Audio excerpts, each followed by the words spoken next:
I want to ask you, before, I think it was before the season, you told me you were worried a little bit about the defense. And I think you're holding up to, 32.5%. I know maybe it's not top two, but can you talk about that? Have they surprised you a little, how well they've done? Are they sort of getting it? Well,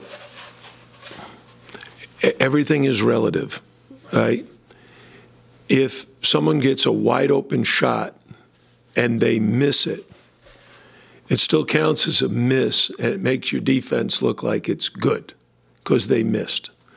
The fact of the matter is, what you want to evaluate is, are you making them miss, or are they just missing because they just missed the shot?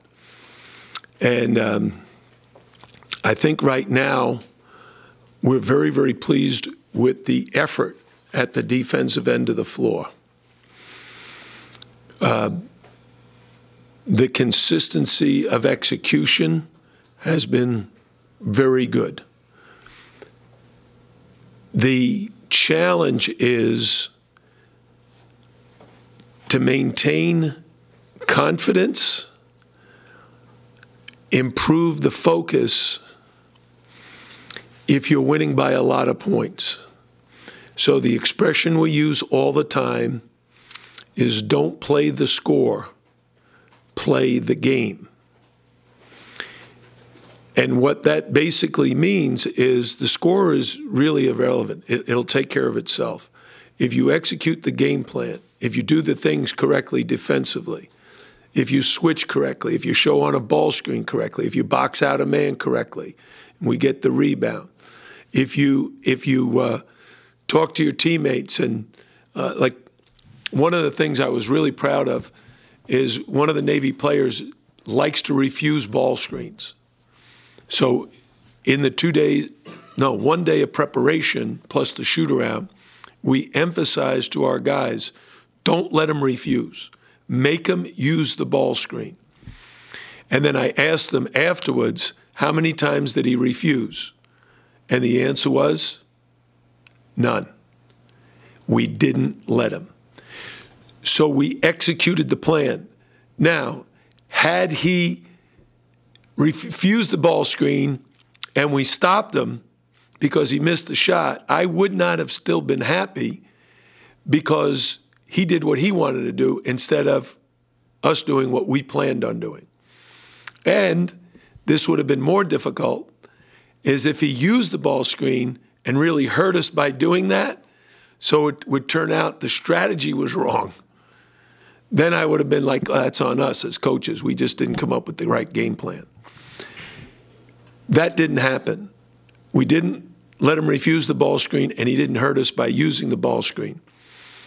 And it started on the very first possession, where he didn't get to refuse. He used the ball screen, kicked it to the high man, and they tried to go high-low, and Jaquan Newton stole it. It was like we drew it up. This is how we want to defend. And that was pretty consistent throughout the game. Free throws, have they been a point of emphasis in practice this week after No. 54? Just assume. We do a free throw ladder every day. And the ladder is the guy, you compete with a teammate, and the guy who wins the competition moves up the ladder. The guy who loses that matchup drops down in the ladder. So I would say we haven't shot him nearly as well in games as we have in practice. That needs to change. Just out of curiosity, how do you make him refuse the ball screen? Overplay on one side? Yeah, so let's see if I can explain it. If you're on the right side of the floor and the ball screen is to the middle, all right, towards your left, and he wants to go right, so he's going to try to get you to think he's using the ball screen to his left when in fact he plans on going right. So you absolutely take away the right hand and make him go left because there's his ball screen right there. Now, some guys are so good that they can put the ball down on the ground like they're going to use the ball screen, go between the legs, around their back, and still beat you. But that didn't happen. our guys took away his right hand, made him go left, and then they got help as he went left. With Bruce, I know he limped off. Was he fine? Did he miss any time? He sprained his ankle, but he practiced yesterday, so. And with him and Jaquan, ball handling responsibilities, before the season, they'd said that during practice they were sharing as it goes. It seems like Bruce has got the ball more. I know it's only 2 games. Has it been by design, or is it still equal split? What's by design is they both play well. They both need to handle the ball. They both need to score. They both need to be very aggressive and in attack mode all the time. But when I say attack mode, that doesn't necessarily mean shoot. In fact, a lot of times attack mode means you're attacking the defense so well that you're drawing a help defender, and then you've got to find the open man. Does it surprise you at all? I mean, it's only 2 games, but Juwan is the leading scorer. You know, you have so many different weapons. Is that sort of nice for you to have a guy who's sort of shown his offensive skills that you always knew he had, but, you know, it looks like he's doing it pretty good now? No, I would kind of debate the first part of it. Didn't know he always had because he didn't have. Okay. He has certain major strengths, and he's always had those. His height, his speed, his quickness, his jumping ability, his ability to run the floor, block a shot, you know, dunk the ball. But he's worked very hard on his skills, and now he's got a bread and butter move that he's been working on really hard, and it's proving to be very effective. Would you evaluate Chris Light's performance these first 2 games? I love him. He's an incredible athlete, great shooter, but he's a freshman, and he has some things he can really get good at, but he's got to kind of learn how. I was telling him the other day that when I was in high school myself, I was a 4'5" man. Most of the guys I went against were 3 and 4 inches taller than me. When I got to college, I was a point guard, and most of the guys I went against were 4 or 5 inches shorter than me. And I liked going against bigger guys than I did the guys like him. And I said, you got to understand your height is really an advantage. Those guys don't have the ability to get by you if you're working really hard. And they'll push you off, they'll knock you down. Just he got knocked down a couple of times. They didn't call it.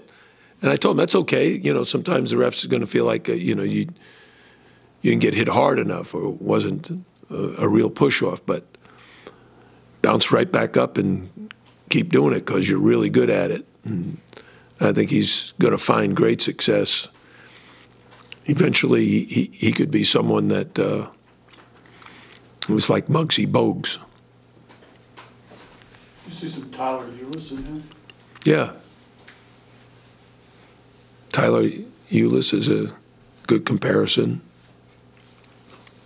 How's Sam doing? Better. He's not going to practice today, though. Oh, he's not ready to get back on the court and compete yet. So today's Wednesday, doubtful for tomorrow then, or just wait and see? I think we have to be very cautious because we do not want this to be a lingering injury. Oh, it's a situation that developed that could not be predicted. He's got to be patient with himself so that he can get back to 100% before he tries to give it a go. One thing about Sam is he works really hard.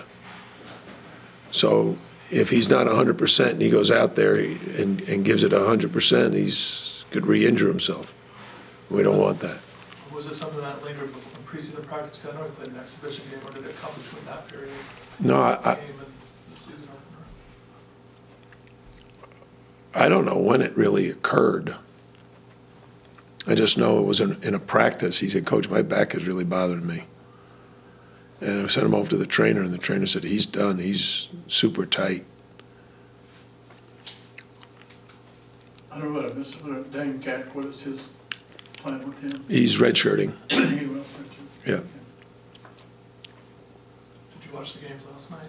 I did. Or Which ones do you want to know about? in particular? I would say Duke and Michigan State are two teams that in March are going to be something to watch. Because last night was one of the highest level college basketball games to start a season that I've seen. Those two teams are really talented and really good. And then follow that by the Kansas-Kentucky, who are just like them. They're so big and physical and long, strong. Now you look at Duke, you got Marvin Bagley and Wendell Carter, and then they come in with Javin DeLorean and what's his name, Varanik. And then at the other end, Michigan State as Nick Ward. We saw how good he was last year. And then kid Jackson, Jaren Jackson, those guys are men. They're all NBA players, all of them.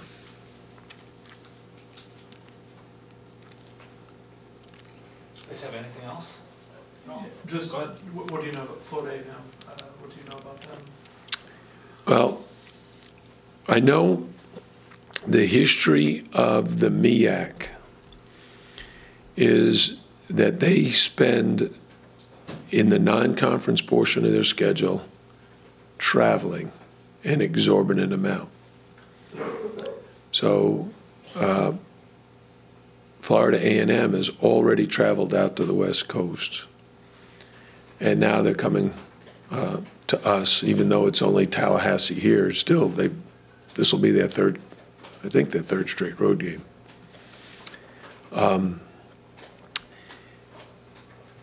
They have very good athletes. They have a 7-foot center. They have a 6'7" stretch 4-man that can cause matchup problems for us.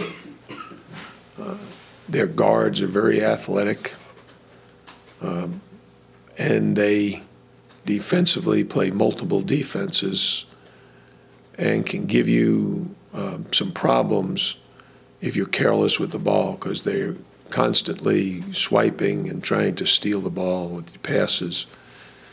And then they'll play a zone and try to, force you to beat them from the outside. You got to be smart about how you attack their defense. Your game against Princeton, AAA, the game time for that, did you guys have any control over that? I ask because that'll coincide, obviously, with the ACC time.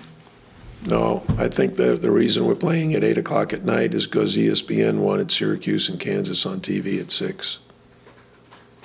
We had, I didn't have any say in that.